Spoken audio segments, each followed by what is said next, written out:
కాసేపట్లో GHMC council సమావేశం జరగనుంది. ప్రజా సమస్యలే ఎజెండాగా నిలదీసేందుకు కార్పొరేటర్లు సిద్ధమవుతున్నారు. నిన్న బీజేపీ కార్పొరేటర్లతో కిషన్ రెడ్డి భేటీ అయ్యారు. కౌన్సిల్ సమావేశంలో వ్యవహరించాల్సిన తీరుపై చర్చించారు. ప్రజలు ఎదుర్కొంటున్న సమస్యలను కౌన్సిల్ సమావేశంలో లేవనెత్తాలని సూచించారు. వర్షాకాలం సన్నద్ధతపై ప్రశ్నించాలని దిశానిర్దేశం చేశారు. గుల్జార్ హౌజ్ అగ్ని ప్రమాద ఘటనపై ప్రభుత్వ నిర్లక్ష్యాన్ని ప్రశ్నించాలని, అలాగే బాధితులకు అందిన సాయంపై మాట్లాడాలని అన్నారు. రోడ్ల నిర్వహణ, వీధి దీపాల నిర్వహణ, శానిటేషన్, బర్త్ సర్టిఫికెట్లు, ఎంటమాలజీ, వరద నీటి కాలువల నిర్వహణపై మేయర్ను నిలదీయాలని బీజేపీ కార్పొరేటర్లు నిర్ణయించారు. దీంతో పాటు వర్షాకాల సహాయక చర్యల్లో భాగంగా వినియోగించాల్సిన వాహనాల టెండర్లలో జరిగిన అక్రమాలపై కూడా మజ్లీస్, బీజేపీ, బీఆర్ఎస్ పార్టీలు అధికారులను నిలదీసేందుకు ప్లాన్ చేసినట్టు తెలుస్తోంది.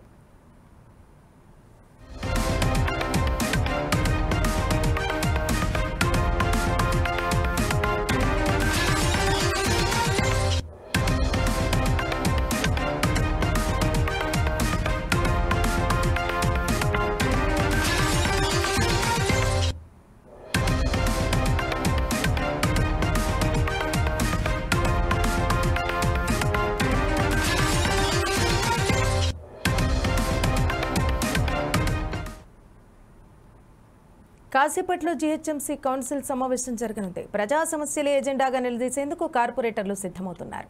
నిన్న బీజేపీ కార్పొరేటర్లతో కిషన్ రెడ్డి భేటీ అయ్యారు. కౌన్సిల్ సమావేశంలో వ్యవహరించాల్సిన తీరుపై చర్చించారు.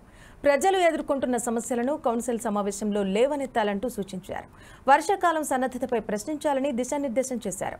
గుల్జార్ హౌజ్ అగ్ని ప్రమాద ఘటనపై ప్రభుత్వ నిర్లక్ష్యాన్ని ప్రశ్నించాలని, అలాగే బాధితులకు అందిన సాయంపై మాట్లాడాలని అన్నారు. రోడ్ల నిర్వహణ, వీధి దీపాల నిర్వహణ, శానిటేషన్, బర్త్ సర్టిఫికెట్లు, ఎంటమాలజీ, వరద నీటి కాలువల నిర్వహణపై మేయర్ను నిలదీయాలని బీజేపీ కార్పొరేటర్లు నిర్ణయించారు. దీంతో పాటు వర్షాకాల సహాయక చర్యల్లో భాగంగా వినియోగించాల్సిన వాహనాల టెండర్లలో జరిగిన అక్రమాలపై కూడా మజ్లీస్, బీజేపీ, బీఆర్ఎస్ పార్టీలు అధికారులను నిలదీసేందుకు ప్లాన్ చేసినట్టు తెలుస్తోంది. దీనికి సంబంధించి మరిన్ని వివరాలు మా హైదరాబాద్ కరెస్పాండెంట్ లెనిన్ అందిస్తారు. లెనిన్, చెప్పండి, మరి కాసేపట్లో హైదరాబాద్లో ఉన్నటువంటి కార్పొరేటర్లంతా సమావేశం కానున్నారు. దీనికి సంబంధించినటువంటి పూర్తి వివరాలు తెలిపండి. శ్రవంతి, గ్రేటర్ హైదరాబాద్ నగరంలోని 1.5 కోటి మంది జనాభాకు అవసరమైన అభివృద్ధితో పాటు అత్యవసరమైన సేవలు అందించే జీహెచ్ఎంసీ పాలక మండలి సర్వసభ్య సమావేశాన్ని నిర్వహించేందుకు అధికారులు అయితే ఏర్పాటు చేశారు. మరికొద్ది క్షణాల్లో సభ ప్రారంభం కానుంది. ఉదయం ఏదైతే 10:30 గంటలకు జీహెచ్ఎంసీ ప్రధాన కార్యాలయంలో మేయర్ గద్వాల విజయలక్ష్మి అధ్యక్షతన నిర్వహించనున్నారు. ఈ సమావేశంలో సమస్యలపై చర్చ జరగనుందా, లేక సభ్యుల మధ్య రచ్చ జరగనుందా అనే ఆసక్తి నెలకొంది శ్రవంతి. అలానే పలు ప్రధాన ప్రతిపాదనలకు ఆమోదం తెలిపే దిశగా పాలకవర్గం అయితే వ్యూహం ఏర్పాటు చేస్తుంటే, పాలక వర్గాన్ని ఇరుకాటంలో పెట్టే దిశగా విపక్షాలకు చెందిన కొంతమంది కార్పొరేటర్లు కూడా ప్రతి వ్యూహాన్ని అయితే రూపొందించినట్లు తెలుస్తుంది. ముఖ్యంగా స్టాండింగ్ కమిటీలో తిరస్కరించిన CRMP2 ప్రతిపాదనను నేటి కౌన్సిల్ సమావేశంలో ముందు పెట్టనున్నట్లు తెలిసింది.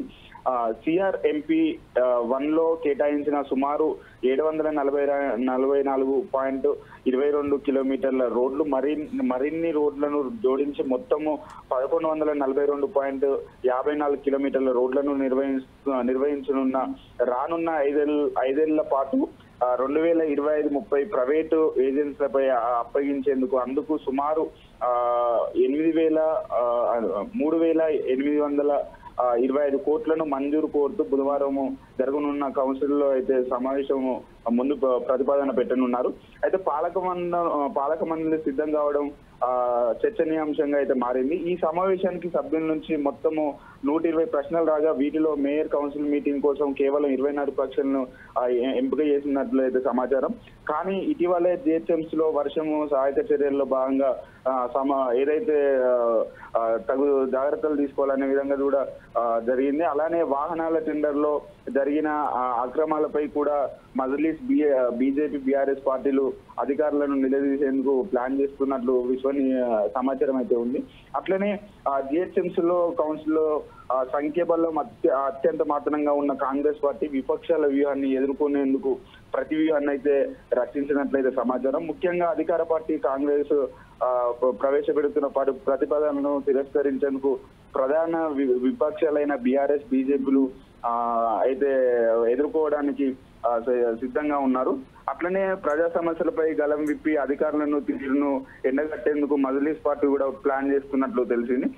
అధికార పార్టీ నుంచి మేయర్ గా కొనసాగుతున్న గద్వాల విజయలక్ష్మి, డిప్యూటీ మేయర్ శ్రీలత శోభన్ రెడ్డి 2020లో జరిగిన జిహెచ్ఎంసీ ఎన్నికల్లో బీఆర్ఎస్ పార్టీ అభ్యర్థులుగా పోటీ చేసి గెలిచారు. రాష్ట్రంలో అధికార మార్పిడి జరిగిన తర్వాత చోటు చేసుకున్న రాజకీయ పరిణామాల నేపథ్యంలో తొలుత డిప్యూటీ మేయర్, తర్వాత మేయర్లు సీఎం రేవంత్ రెడ్డి ఆధ్వర్యంలో కాంగ్రెస్ పార్టీలో చేరిన విషయాన్ని జీర్ణించుకోలేదు. అయితే బీఆర్ఎస్ కార్పొరేట్ మేయర్లు, డిప్యూటీ మేయర్ టార్గెట్ చేసేందుకు సిద్ధమవుతున్నట్లయితే సమాచారం ఉంది. అలానే ఏదైతే వర్షాకాలం వస్తున్నటువంటి నేపథ్యంలో వర్షాల మీద కూడా చర్చ జరిగే అవకాశం అయితే కనిపిస్తా ఉన్నది. ఏదేమైనప్పటికీ కూడా కాంగ్రెస్ పార్టీ సంఖ్యాబలం తక్కువ ఉన్నందున బీఆర్ఎస్, బీజేపీ, మజ్లిస్లు కాంగ్రెస్ పైన బలంగా విరుచుకుపడేందుకు సిద్ధమవుతున్నట్లయితే సమాచారం ఉంది. Thank you Lenin.